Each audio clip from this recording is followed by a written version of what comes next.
topic of bomb placement came up in a VOD review recently, and I realized I haven't talked too much about it on the channel, so I thought I'd do a little bit about that for a video for you today. So let's talk about what a bomb does, and we can talk about how to use it more effectively. So you put a bomb out there, and then after a short amount of time, this radius right here becomes lethal to any opponent standing in it. It's technically in 3D space. There's like a dome over the top of this. Whatever, we'll just consider it a circle for our purposes. So anyone who's in here this close to the bomb, lethal damage, they go down. So what this does is it makes it so that you force an opponent who is anywhere in this space to move. And they need to move relatively quickly. It's not the kind of movement where they can be like, I'm going to keep shooting at you and then move. A lot of the time they have to just book it out of there, and that's the only thing that they have time to do. That alone, the fact that they are forced to move, can sometimes, especially with other aggressive weapons, or even with you if you're close enough to this, it can sometimes give you the initiative that you need to get your shots on before they can even return fire. So that by itself is value. But let's talk about a couple of other things. First of all, they really don't want to be even this close to the bomb, even though this is outside of the lethal range, because look at all of these splatters of ink. Each one of these does non-lethal damage, but still does significant damage. This would reduce the amount of shots you need to splat them. So getting hit by that at all is not preferable. They'd probably prefer to be even further away than that. And if they can't be, then what they want to be doing is dropping into their ink and healing before they engage any further, so you've still wasted a little bit of their time with that. Now, knowing that we can think about this as basically portable zone control, as like really, really, really strong zone control, as if you stay in this zone, you are 100% dead, we can start thinking about how we can best use this to restrict our opponent's options. Because, like, let's think for a second about a really, really weak position for a bomb. A weak position for a bomb would be one where that explosion radius is smaller. So, like, let's say if we put it in the corner here. This is a much smaller radius that is under our control than this one here. We're only getting a quarter of the normal impact, because on this side and on this side and through this corner, all the ink is just hitting a wall, and it's not stopping anybody. So if somebody is in this corner and we want to throw a bomb at them, instead of throwing it all the way in the corner and having such a small radius, what we want to instead be doing is throwing it just in front of them. And now it controls all of this space. And instead of being here and being able to just move to here and survive, now if they're here, they have to move all the way outside this, almost twice as much as they would have had to move otherwise. So it's really important with something especially like a splat bomb to learn how to place these things very precisely. And you can absolutely do that. You know, my time learning splat bombs as a 10-attack splattershot player has given me a lot of control over where I decide to put these things. I can put them on the ground next to me, I can put them pretty far away, I can put them up on top of ledges reliably. So developing this ability to roll them on the ground in a particular way is really powerful. Something that is unique specifically to splat bombs is that you can actually control how fast they explode to a degree. I've said this in a couple of shorts before, but if you lob it through the air, the fuse time will start a little bit later than if you roll it on the ground. That's because with the splat bomb in particular, the fuse time is actually activated by it hitting the ground. It'll only start that kind of thing once it hits the ground. And if you throw it at the ground, that starts as soon as it starts rolling, even though it's still moving while the fuse timer is ticking. So this creates some really interesting opportunities where you could potentially trap someone a lot quicker, because the closer the bomb is to exploding as it gets to them, the faster they have to move away, and so the more panicked they have to be about that retreat. Another neat little trick is if you time it just right, and I didn't get it there. Didn't quite get it there. You can get the bomb to trigger as it's starting to go over a ledge so that it explodes right as soon as it hits the ground. Think about your placements geometrically. Think about how much space your bomb is controlling. And ideally what you want to be doing is cutting off the options your opponents have to do something that would be advantageous to them. So if you're trying to take a fight aggressively, what you could do is roll a bomb behind them to cut off their retreat and force them to approach you. This player here needs to move closer to me in order to survive this bomb, because if they try and move away from me, any direction they go, they're still in the explosion radius. So this is going to force them to move forward, and me as a junior player, I might like that because my weapon is very short range. I can't hit them from here, but if I throw the bomb on that location that I threw it there, now if they stay outside of my range, they get splatted. And so they're stuck between a rock and a hard place. So that's an aggressive play that you might make. But maybe you don't want this weapon closing on you because you are a junior and your shots are very random and crazy, and it's very unlikely that you win a fight against something like, say, a splatter shot, a 52 gal, a tetradulies, if you decide to force them towards you. So what you might want to do instead to protect yourself is prevent them from getting in range of you.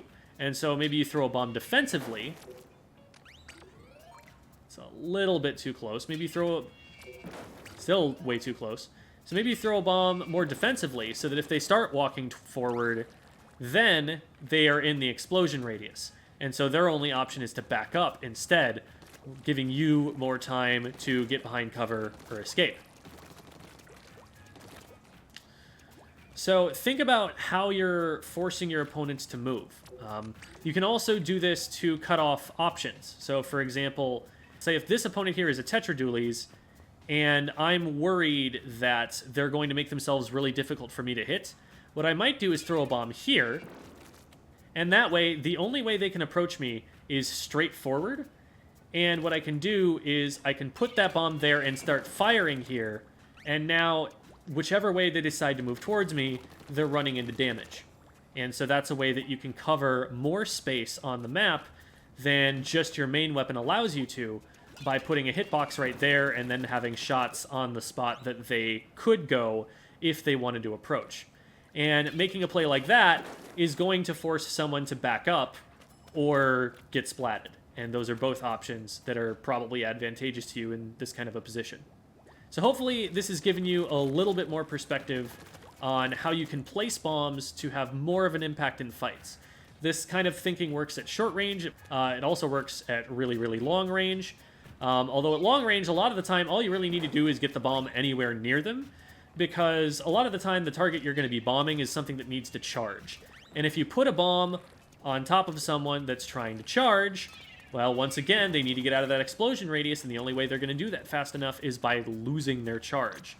Something like a Hydra, something like a Charger, something like a Splatling, it's not going to be able to just kind of slowly walk out of here and get out of range of a bomb in time. They need to just blip at their feet and run away, otherwise that bomb is going to go off quick enough to splat them. So by throwing the bomb at the feet of a player like this, you're forcing them to completely abandon their ability to shoot their weapon for the next 2 seconds or so, because it's going to take a second for them to move, and then a second for them to re-aim, and a second for them to get their charge back again. And all of that time, for the price of doing this and then being able to move again, you have taken a backliner out of play for a good 2 or 3 seconds. That's enough time for frontliners to move up. That's enough time to prevent, an E-leader from taking a shot that would splat your teammate if they are trying to push across open ground. That can literally save a teammate's life a lot of the time, as long as you're just keeping that player under threat and trying to take them out of the game.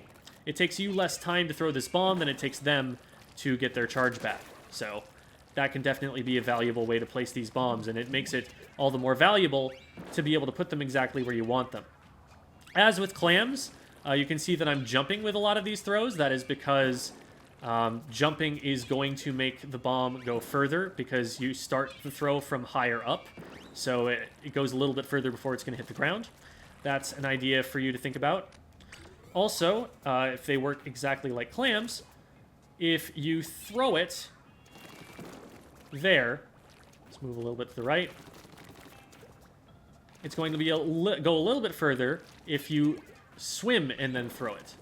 The momentum carries into the throw a little bit.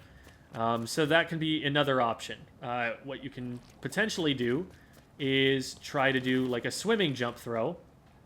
So, and that'll get it to go even further because it's the combination of jumping and swimming and throwing that gets it to go there. I didn't like my initial tests for the difference between throwing it, jump throwing it, and swim throwing it. So I'm doing a better version of that here. I've got it, so that there's this line and we'll be able to kind of see where the explosions land. So here is just a standing throw.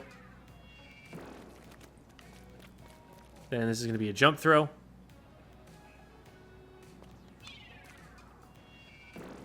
So we can see that went just a little bit further. And then this is going to be a swim throw. You can see that went a little further still. And now this is the one that I'm not sure about. This is a swimming jump throw. I think this should go further, but I haven't tested this part super well yet.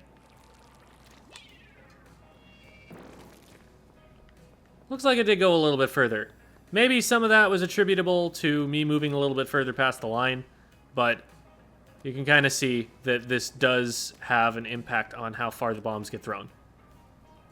Those are all ideas for where if you just need a little bit more mustard on it, swimming jump throw is going to be what you want for max distance to hit those faraway targets. While you're still getting used to this, finally, always remember that you're going to be able to see exactly where that bomb lands. And while this little ball isn't exactly going to tell you where it's going to end up, so for example, this one's going to go much further than the ball indicates, it at least is a very good way to determine, like, okay, here is where it's going to land. And that can be really helpful for things like landing it onto faraway platforms like that, to make sure that you do actually have the range before you let go of the R button and drain that much of your ink tank. Hopefully you found that helpful, and it will make you far more annoying junior players, or far more annoying with whatever weapon it is you decide to play the silly bomb spam play style. Highly, highly recommend if you are interested in throwing a lot of bombs and getting LVE.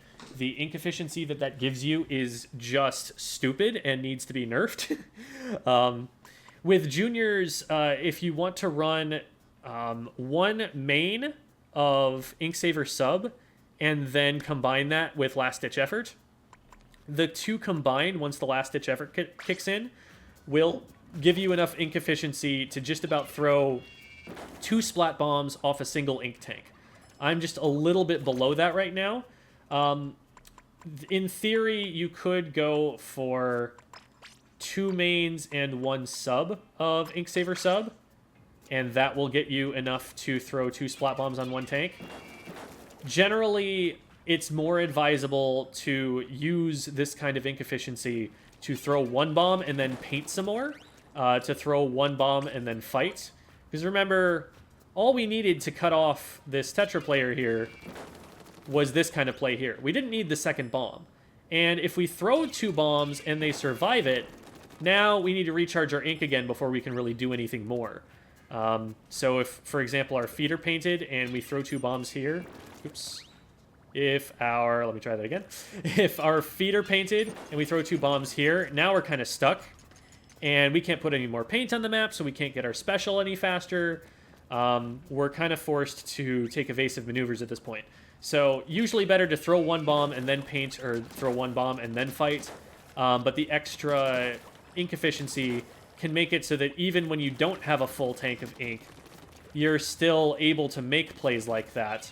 You're still able to, throw a bomb and then fight a little bit and then regain some ink, and you're not going to be caught in that vulnerable position. Hopefully you found that helpful. Let me know if there's anything else that I missed, and junior players, have some fun with it.